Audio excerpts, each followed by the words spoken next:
So it is May 11th, and it was supposed to be raining for days up here. It did rain yesterday. We even got some really unusual thunder and lightning that we don't get up here much, and we don't want it because of all these trees. But today it seemed to get confused, and the rain has turned to a very, very heavy snow. As you can see, one of our beautiful trees has had some of its leaves broken off because it's just so heavy. I actually went with a shovel and took the snow off of those small ones because they were just about to bust. Don't know if you can see the ones way up high there or not that are just covered in heavy snow. So we will not be going to Mueller State Park right away. We're just going to keep going with our hummingbird video, and we're going to talk about that. Hi and welcome inside. As you saw a moment ago, the travel videos and the videos of the small towns around here in the mountains that I've been wanting to do, the weather has just been fighting me and fighting me. I thought we were finally good to go, and now we have just had this massive snowstorm with this heavy wet snow. It's knocking out the power and knocking down our trees and things like that, big branches off the trees. So those are going to be on hold just for a little bit longer. Maybe after Memorial Day, we'll try to do that. But in the meantime, one thing I do want to focus on is, as the last video showed, getting things ready for the garden, getting things ready to grow. And one of the most wonderful things you can do for your garden, and it is super easy, is to attract the hummingbirds. It's a fun thing to do. It's really fun to watch them come around. They're so tiny and their little wings just go so fast, and they have the prettiest colors. There's all kinds of hummingbird feeders out there, and you can find them anywhere. Get all kinds of shapes and different ones that you like. I have a few of them here, like this one here. If you'll see that looks like a flower supposedly, but they do put their beaks down in there. I have watched them last year. I've used all of these. They were gifted from my father-in-law. So this one works. It's got a perch on there so they can sit if they want to. I don't ever see them sit. They just flit around so fast. But so there's that kind. And of course you just would unscrew this, and that's where you pour the nectar, and then you put it in there. So that one's real easy to use. Then there's this kind here, and they have the little flowers have holes in them, and that one is real easy to use as well. You just can unscrew that and pour that in there the same way. There's a little bit different one here. You see it has something to hang with. And you can hang these on, of course, tree branches and things. One really easy thing to do is to get shepherd's hooks. And I'll show you real quickly what that looks like. So to give you an idea, here is a single shepherd's hook. That's what they call it. Of course, I just have regular bird feeders on there right now because it was starting to get warmer and we didn't have all this snow. And then this is a double shepherd's hook.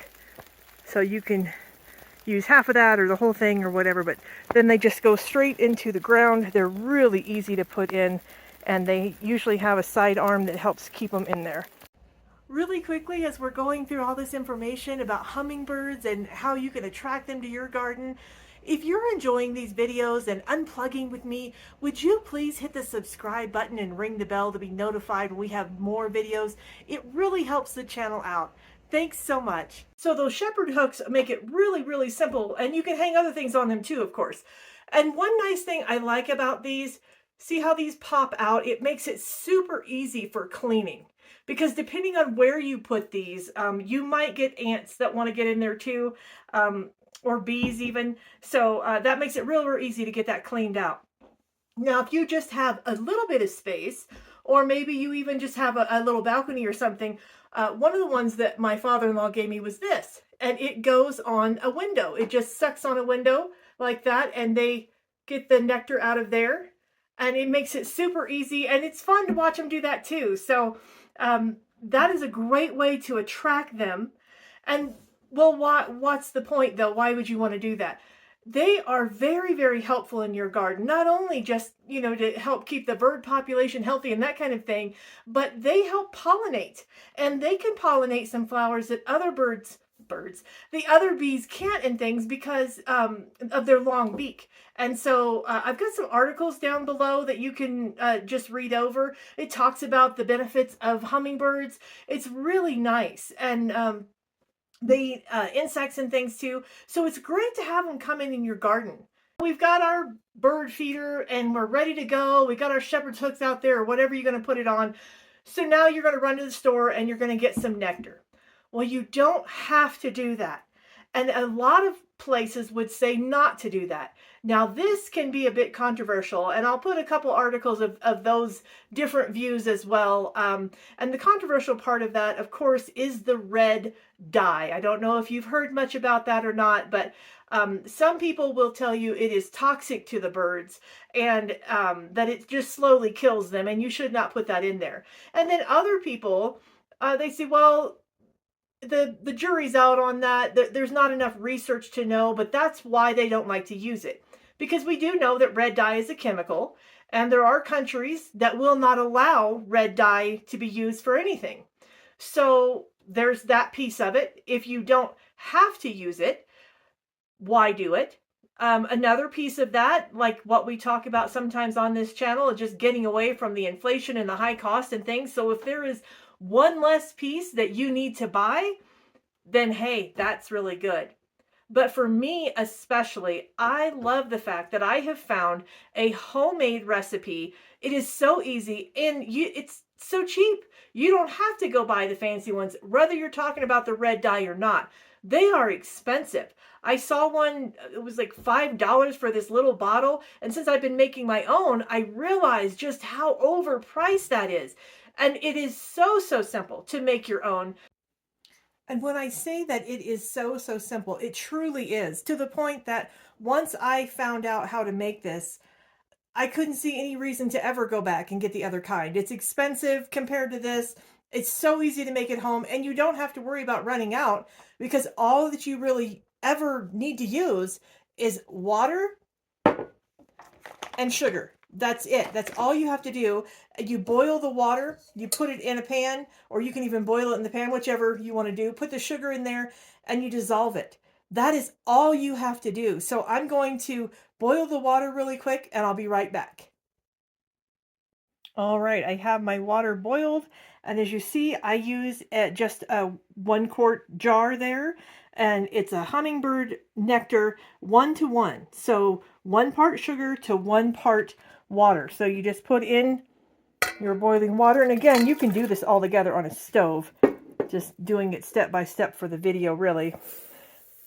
So that's a 1/2 cup of water and a 1/2 cup of sugar. And I'm going to put that in there.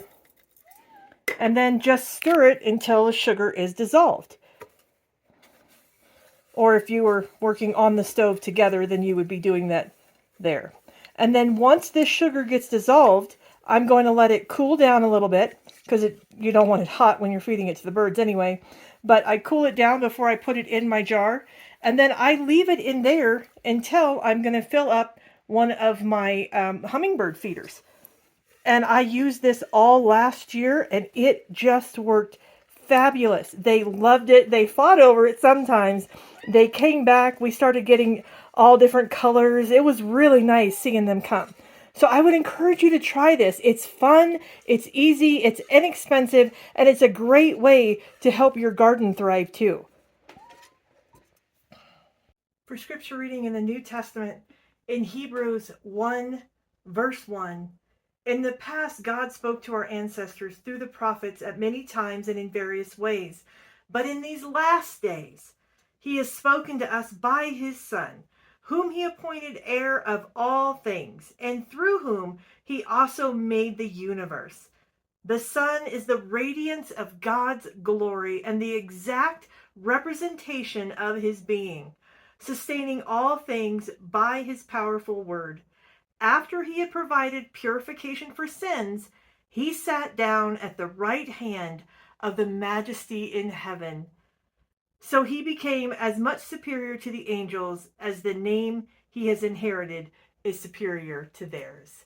Now, as always, I will have links down below so that you can learn more about Jesus, peace in him, becoming a follower of him if that is something of interest to you. Thank you for taking this unplugged journey with me as we have a few moments just to stop and unplug from all the noise and the craziness of the world. If you would, please do subscribe to the channel. Hit the bell so you can be notified when we have new videos like these ones that should be showing you right there. And we will see you in the next video. Bye bye.